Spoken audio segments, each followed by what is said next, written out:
Beza antara tauhidul khas dengan tauhidul am.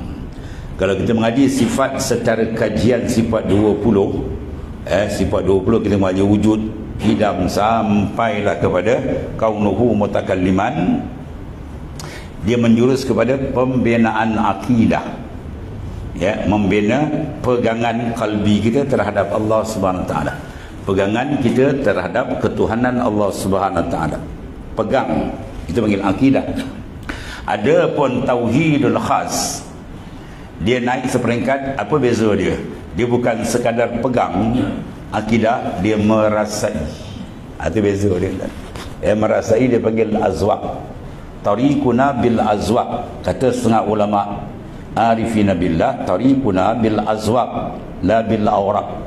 Jalan kami sekalian ma'asyiral arifin was sufi, dengan menggunakan apa? Azwaq, rasa kalbi.